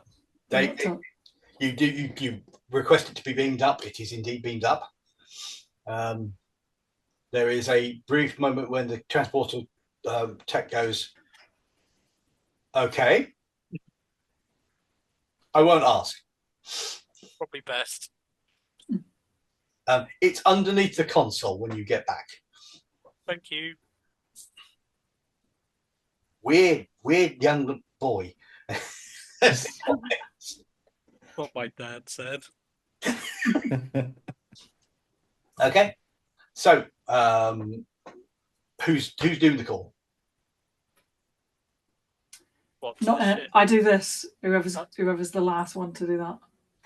Looks like And Gal, it's on you then. Okay. so you call up to the ship. Is there anything you're not telling them? Anything specifically you are telling them? I'm just going to tell them that we've got a very promising lead on accessing the computer system, as we have located a group of Terrorists. dwellers, planet who are also of the mind that also the computer should be destroyed, and we're going to use their local knowledge to assist in our infiltration. Okay. Do you think you can trust them? As much as one can trust a species that we've never had contact with. But they seem very genuine and have a very good grip on the Prime Directive. That's rare. Okay. Okay. Better than some Starfleet officers. I kind of mumble under my breath. Let me know if there's anything specifically that you need. One thing we would say is that they seem a bit fanatical from what we've seen. Yes. But Ask for explosives. And Gal, ask for explosives. Beam some down. she does know we can hear her, doesn't he? Sorry, he does know we can hear him, doesn't he? Oh, can we have some explosives then, please? Let me think about no. Oh, What about an EMP? EMP. Um, Can't argue with that. again, I'm thinking no. A random computer virus that we don't need any longer. You have got on you one of the things I forgot to mention this Right. session. You've got something that's think of it as the equivalent of a USB stick that you plug in that will wipe. Nice. Oh, okay. We wouldn't need to ask for bombs and EMPs. Never mind the The explosives that explosives. were mentioned for the primers was just to get through that door. Okay. So I'm if sure we we can could, figure. if we could I'm ask sure for a replicator, then we could replicate bombs. Yeah. Bag of thermite just to Yeah, burn through just- burn through the lot. Replicate 5 pounds of C4 and a cup of tea. 2 sugars. Okay, so unless you want to do anything else, the time passes and you get to nightfall. People come out of the convention center. The whole place gets quite quiet. There's obvious security nearby. Not massively active, but they are around.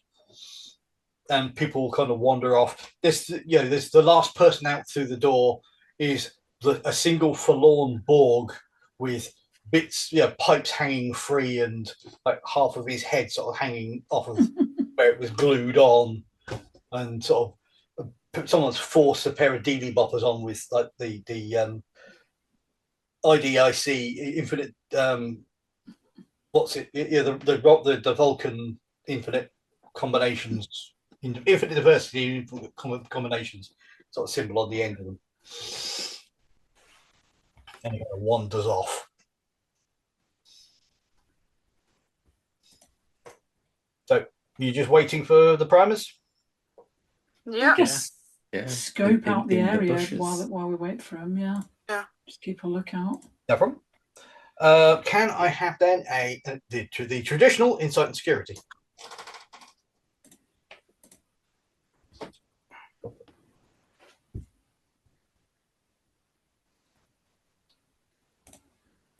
One success, no complications this time. Hey. Well, the other people haven't rolled yet, so the complication might still. Oh, sorry. Not from me, None anyway. sees nothing. 2 Mm. failures.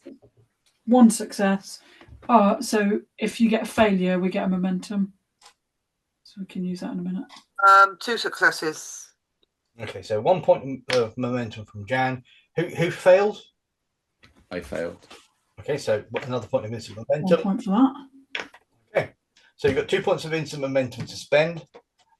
Looking around, I say you do see that there are some security guards. They don't look like the same security guards. These guys are not quite so. Their uniforms aren't quite so obvious. They're a bit less cosplay, a bit more actual uniform. The weapons don't look like Bajoran phasers. They look like some kind of slug thrower. And there are a couple of these wolf roll things, which are kind of some of them are wandering around them on leads. There's a couple of areas where you can see or hear the sounds of these things elsewhere around. I'm going to try and explain to Tucker that he's going to need to be quiet when we go in.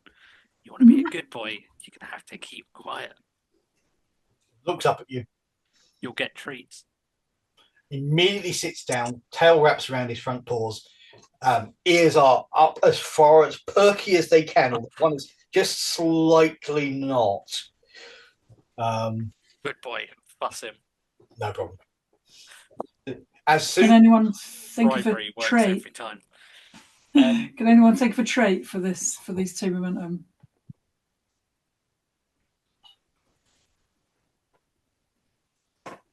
I'll take that as a no.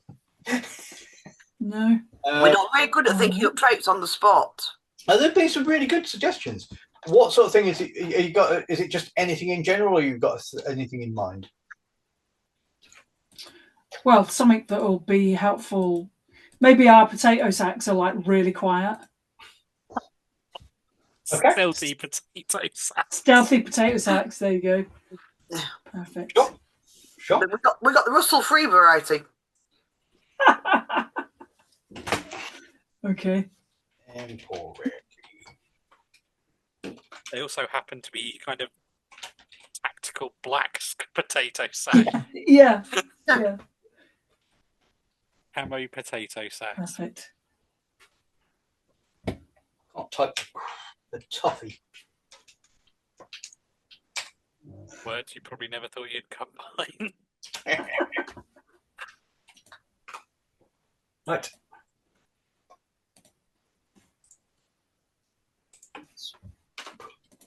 And then we'll turn that into bold. Well, turn it to bold. Okay, thank you. So, temporary trait, stealth tech sack. Okay. No problem. Brilliant. So yeah, you've got yourself sorted. You're waiting. You can see the sign of an entrance into some kind of maintenance tunnel that's kind of hidden behind some bushes as you're looking around. As you're fussing Tucker, his back end comes back up and his tail is in full vibrate mode to the point where like a third of the way up his torso from the back is also in vibrate mode. So, assuming you're just waiting, the primers turn up.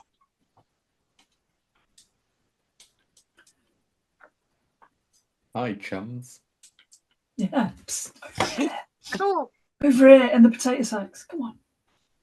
They stop. The initial thing is, oh hi, and then there's the.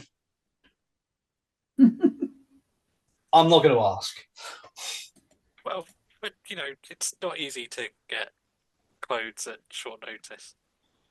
Yeah, we got like 2 trains to get here and dress up before we left. So, you know, if we had to go home and change, we'd be miles and miles away. Okay, fair enough. Okay, let's go. You can see this. He's got 2 or 3 people with him. One of them is this woman who is still staring daggers at all of you, except Tucker. Can I use Tucker to try and win her over? You can definitely bring her. She's definitely be friendly with Tucker. There's a hard-boiled thing about her that she really just doesn't trust you. So I don't think you can get past that. You can definitely bring it down a few notches.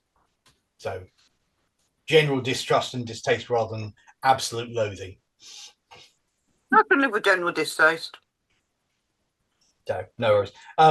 Tucker takes your lead and sort of wanders over and just starts gently sliding along her leg in the way animals do when they're trying to ingratiate themselves, and kind of the big eyes and a little bit of drool that's slightly melting her shoes. But they move. You move forward. You get to this thing. The guy basically pulls out a tool out of a bag that he's got, and just quietly, with the help of another one, lifts up this maintenance hatch, and look, she sort of silently drops down into it and sort of starts doing something in there, and then she sort of makes a signal through that you can just about see through the hole, and the other guys seem to understand what she's saying, and right, okay, let's go, we're clear. As we're kind of in the tunnel and kind of sneaking a little bit, I'm going to kind of whisper, Drop down. "This is so cool." No problem. Okay. So you move your way through this tunnel, and as you get towards the end, you realise that the primers that you're with have kind of let you take the lead. They've kind of stepped back a bit, and you get to the end, and there's a relatively easily moved kind of grate that's part of this maintenance tunnel. Yeah, we'll let Scott move that because Vulcans are a lot stronger than humans. Just make it look hard.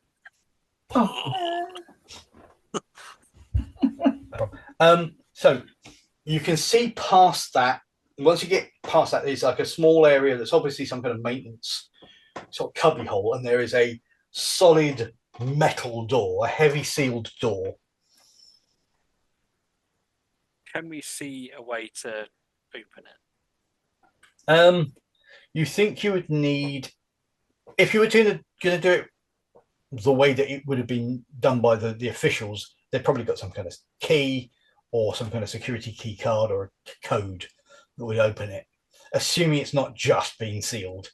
Apart from that, so is there like a computer pad or something on it? Not on this side, no.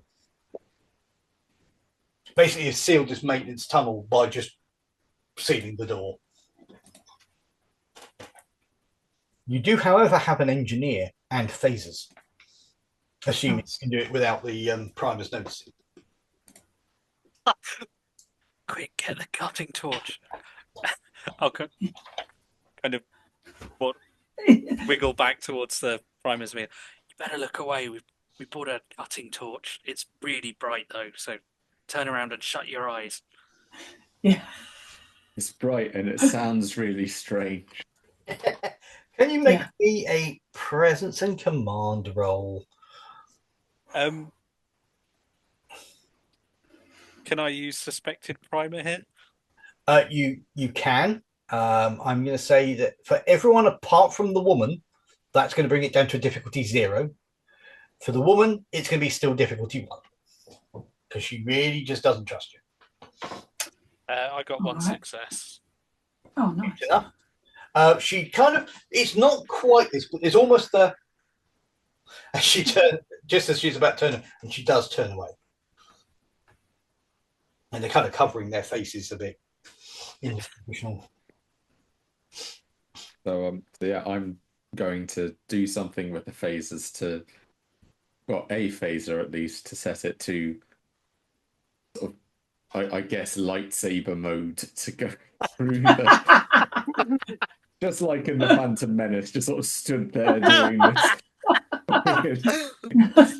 I mean, I think you can kind of draw the line with it, but yeah, no, sure, that sounds way cooler. Yeah. Just turn it to molten slag. Cool. It takes you a little while, but you're able to get that undone. Can I have let's call this control and security to get the door to cut the thing open, and also to make sure that it doesn't just fall in a loud clanging metal thing on the ground. That's one success. Okay, that That's enough. So you cut the hole. It takes you probably a couple of minutes. It's quite thick metal, but it's a phaser. And as it's about to drop, you kind of using your engineering skill, kind of boot one corner of it so that it pivots slightly and gives you something to grab hold of, and sort of you guide it into a better sort of propped up kind of level of being separate rather than just letting it fall or whatever. And you've got a corridor leading on. Nice. This looks like an actual corridor now, not a maintenance corridor. All right. Right, I'm kind of already knowing the answer.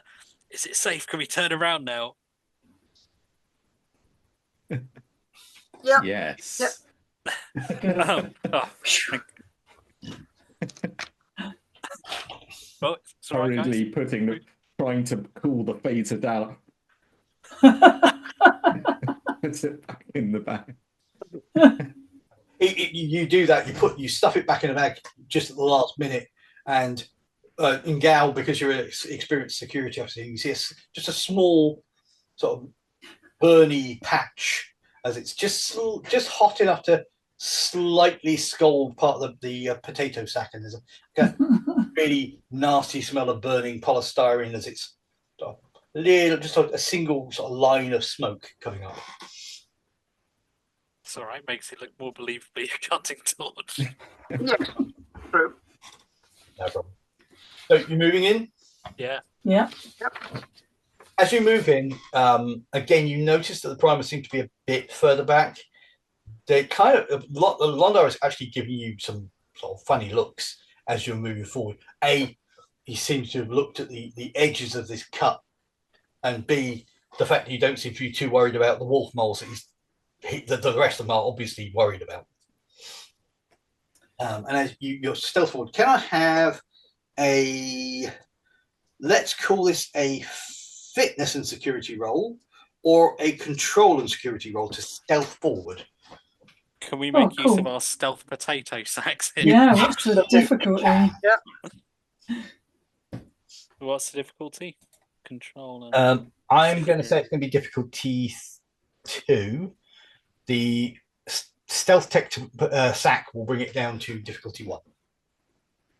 What was the department? Sorry. It's most likely going to be security, I would say. I will accept other things if people want to bullshit other things, if they can convince me.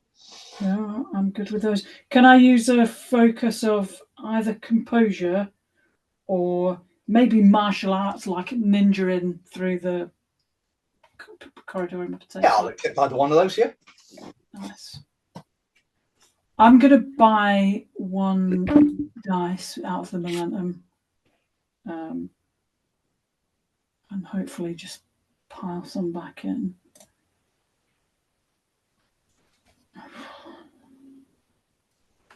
Well, 1 success out of all those. Okay. 2 successes. I have a. Would a value be useful here?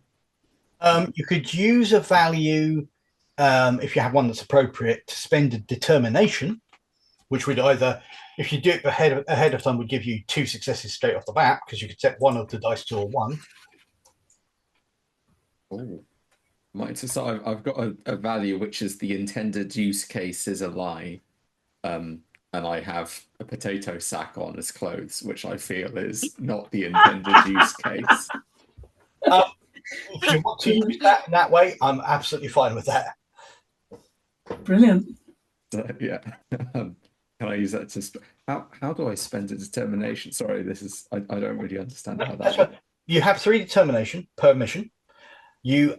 As long as your action meets a value or one of the directives of the mission, you can spend your determination, and there's a couple of things it does, but in this specific area, either you turn one of your dice into a 1, you roll the other one, or any other ones you bought, and so you're automatically starting with 2 successes, or if you spend it after you've rolled, then you can re-roll any number of dice. Okay, so I haven't rolled yet, so I'll set 1 to a 1. Nice. As long as everyone's okay with me spending the determination. Determination is per player. Oh, it's per person. Okay, Everyone cool. has Yeah. 2 points of determination. No, absolutely, I'm doing that then. And Nice. the other one was a fail. Okay, but you still got a success and a point of momentum. And the rest of you? 2 successes. Yeah. 2, One success. 1. Okay, so you've got 2 points of instant momentum. So 1 point back into Paul and 1 to spend, or do you want to spend the 2 on something?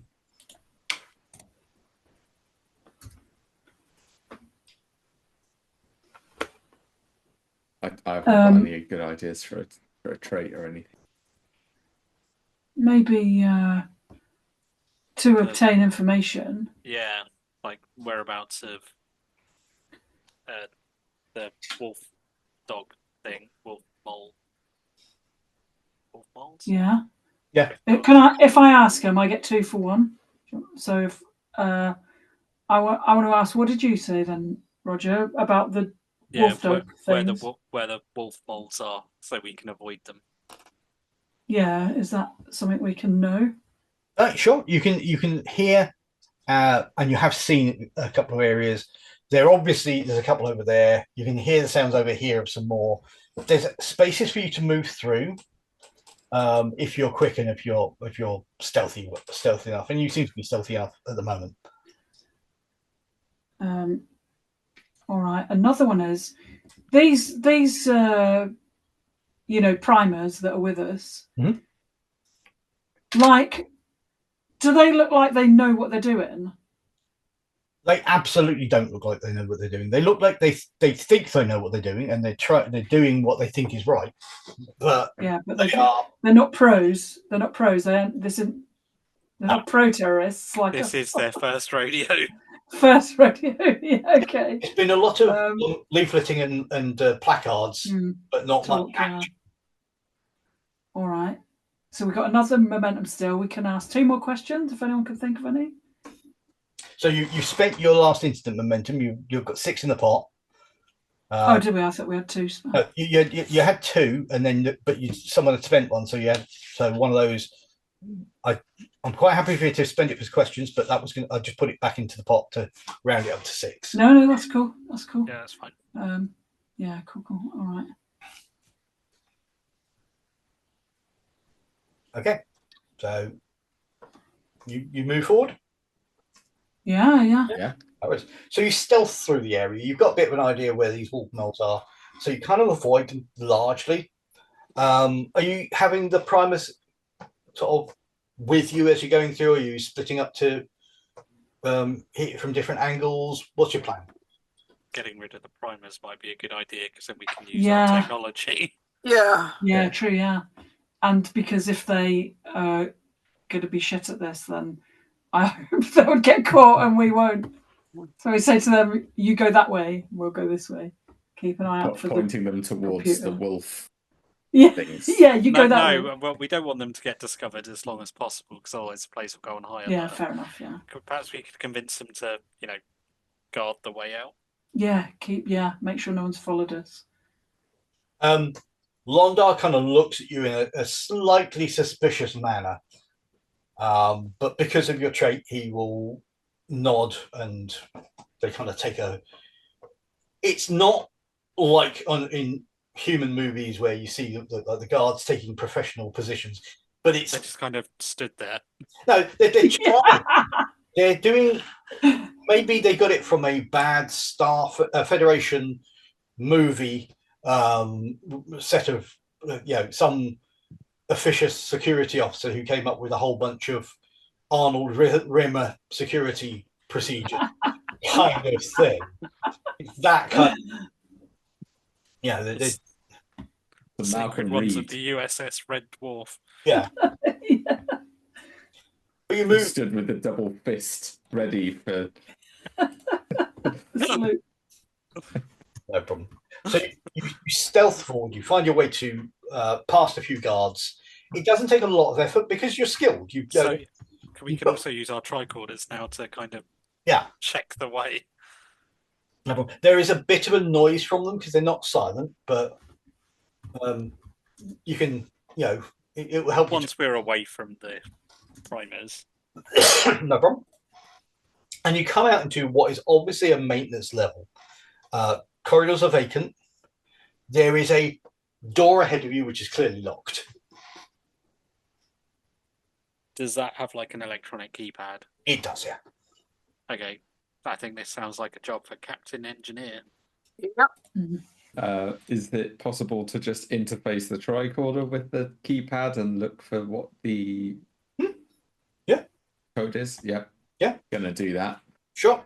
Reason and engineering, I think. And I'm going to say it's one of their more secure areas. So I'm going to say this is going to be difficulty 3. I'm Okay. assuming our stealth potato sacks won't help us here. I'm going to say probably not. No. Definitely worth spending momentum on this. Yeah, definitely. Yeah. Go for it. Yeah. Got enough to buy 3 extra dice if you wanted. Does the tricorder help him? Yes, that would give you a bonus dice. So yeah. I mean, Okay, perhaps so if maybe I buy an buy- extra couple of dice. What do you think? Buy 1 more or buy 2 more? Buy 2 more. Buy 2 more. So dice. that's Buy 5 2. dice in total, then, is it? Yeah. What's that? 3 momentum to buy those? It should probably be more, but I'm going to treat it as 3. I don't know. I was just guessing. Normally, it would be whatever your 3 dice is. You then pay the normal rates as if it was the the 3rd and 4th dice. But I'm not going to look too closely. It's it's a bit of fun.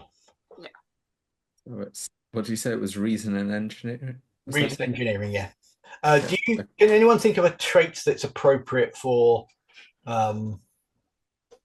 making this easier? Great. Enthusiastic accident, if he that might work. Inconspicuous idiots. Yeah. Let's say one of them will count. I'm not going to worry about which one. One of them will count. Yep. Maybe Right. half of each. So Okay. it reduces the difficulty to 2. Enthusiastic Alright. idiots. Yeah. So I have 4 successes and 1 complication. I've got the bug. Okay. So Oh what no. successes Just means passed on. you got 2 points of momentum back into the pot, or Yeah. Yeah. Dunno. Yeah. no problem. So you should have 5 momentum now. So you interface the tricorder. You spend a little bit of time modulating it and going through the varying settings. It feels like it takes forever. You cut every footstep, every noise of a wolf mole. Your adrenaline is pumping and you're feeling on edge. And then just as you're going to be caught, there's guards coming around the corner any moment. The door slides open into what is clearly the main frame of the library computer, which is designed. It looks like something straight out of the original series, Nice. or those old scientists, as Lower Deck calls them. And as you walk in, you can see that there is a person leaning against the computer waiting for you. It's the scientist who you saw in that auditorium. Uh-huh. Phaser. Pew! Well, maybe let's see. Outright in the kisser. So are you going to shoot her or are you going to wait? What do they look? Do they look? I mean, obviously they're waiting for us. Are they looking like? She's leaning there, Hostile, arms yeah. crossed. It's just her. She's leaning there with her arms crossed, and then starts speaking. Right, I'll Does she have Give like her a a bit white of fluffy monologue. cat that she's stroking? No. I've been expecting you, Mr. Bond. yeah. So, assuming you don't immediately shoot her, Well, I'll give her a bit of monologue, but I have an itchy phaser trigger finger in my pocket, so no problem. I'll So just we see. meet again. I know who you are. As soon as I heard the rumors of Starfleet officers appearing, I began scanning the orbital space. I detected your vessel just before it raised its orbit and shielded itself from radar. I also knew that if Starfleet came here, it would be to enforce the Prime Directive and remove the contaminating knowledge. How do you feel about that?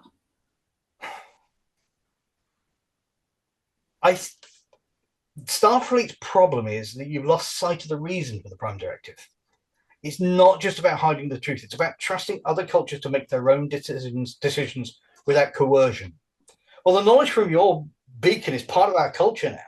You didn't force it on us. We adopted it of our own free choice. It's become part of the fabric of our lives in ways that serve our own needs. If you take the knowledge away from us, you'll be violating the Prime Directive, not upholding it. You'll be forcing a change on us against our will. Do you have that right? Surely we've proven ourselves able to handle the knowledge of the wider galaxy. And we've had more than a dozen years to adapt to it freely in our own time. I submit that first contact has already been made, and that entitles us to a say in the decision. Pew! I phase her Oh out. no, I was going to say. Done. I was going to I'm just going to kind of walk up to her, to Okay. the scientist, and be like, "That's an interesting proposal, but it looks like you've got something wrong with you. Mind if I just scan you?" I have nothing wrong with me. Pull out my thing and just kind of spray like whatever space chloroform or whatever it is in her face. Fine. Okay. I'm trying to get us. I can't get past Danny. Fine, I'll put my phaser away. And have I got something that I think would give them like amnesia? Not really. No, I mean, you probably got something. You could give her a hyperspray to knock her out. I mean, yeah, I basically did spray the face. That I would say that will be a daring and medicine roll, or daring and security. Okay, let's go with it. Daring and medicine. Oh yeah, comfortably done. 2 successes. Nice. No worries. So she goes to defend herself as you move forward in a way that looks like it's an attack. You manage to hyperspray her, and she sort of tries to say something and then slumps. I'm gonna come up to the ship and ask them to beam down a mostly empty bottle of local alcohol, Okay. and then I'm gonna Nice. use my hyperspray and basically put a high but not harmful Lethal. alcohol dose into her bloodstream and leave the half-empty bottle next to her. Nice. Okay. Because if she wakes up, no one will believe the rummy. Mm. No problem. So you can absolutely do that. What's the rest of you doing? Getting the USB stick and straight to the computer. Yeah, I'm guessing our engineer will have the USB, I'd assume. Yeah. Yeah, What's on? the what I'm assuming is a very brightly coloured bit of plastic, like the TOS cassette Yeah. that they shove into stuff. Yeah. No worries, that's fine. So you plug it in. There's a number of. It's almost immediate active. There's beeps, there's lights, and all that sort of stuff. But And the computer says it's updating. Yeah. Do not switch it off. I mean, is there like a panic button or something in the room? Probably not, to be honest. It's a sealed and locked door. I mean, is there something in the room that could be used to alert other people? Sprinkler, is there a fire? If you lit a lighter, the sprinkler would go There's off. probably some kind of fire Fire alarm. defenses kind of thing. I was just trying to think if there was like some kind of like radio or something in here, like communication device. But you've got access to the mainframe, and there will be a terminal there, so you could do anything that you could do at a terminal from. I was just trying to think if we could basically, just as we kind of upload the virus, kind of set off some kind of alarm to alert people to come to the server room where they'll find the drunk the woman. scientist drunk. And that way anything Yeah. that she says will just have no credibility. Yeah. And people will never believe them that we were here. Whilst the computer is doing it, do we need to worry about this might be getting too far into it. Do we need to tell the computer to be broadcasting this virus to other devices on the planet that might have that information? Anything they have already, any of the books they've done that are physical items, anything physical is still here. Can't do anything about that. The programs that they have devised are probably not. There'll be ones that are on the databases of the production companies. But anything that's actually on this main library computer, this thing will just wipe. Okay, cool. And it doesn't take very long before it starts. The beats become a bit more erratic, and then the whole thing kind of goes, and an alarm goes off. Hey, that's our cue, people. Yeah. Or to bebop. Yep. Yeah. Yeah. Okay, no problem. You are 5 to beam up, technically. your group. That's Okay, yeah. yeah. Tuck, they don't leave Tucker behind. So Tucker going. Oh yeah, Tucker. Yeah. Oh. You've been back up. There is a. Oh, mate. Before I've gone, I'll have made sure that her fingerprints are on the bottle No worries. and splash a bit over it. Yeah. You snatch the USB stick type thing and you beam back up. As you arrive, the first officer is standing beside the transporter technician, and you materialize. On top of the console is a box that says property of Ensign Thatcher.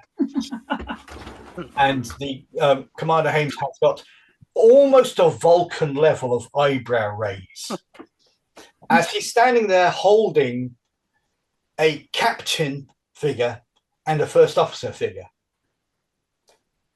And he kind of turns them towards you as you just finish materializing, goes, care to explain? Well, we needed to try and integrate ourselves with the locals, sir. Souvenirs were needed. Yes. You are led from there back to your to be debriefed. There's a long conversation. We're coming to the end of this adventure. Basically, as you completed the mission, conversations have been had between the captain and the Admiralty as he's reported back. It is unfortunate, says the captain, that this had to happen.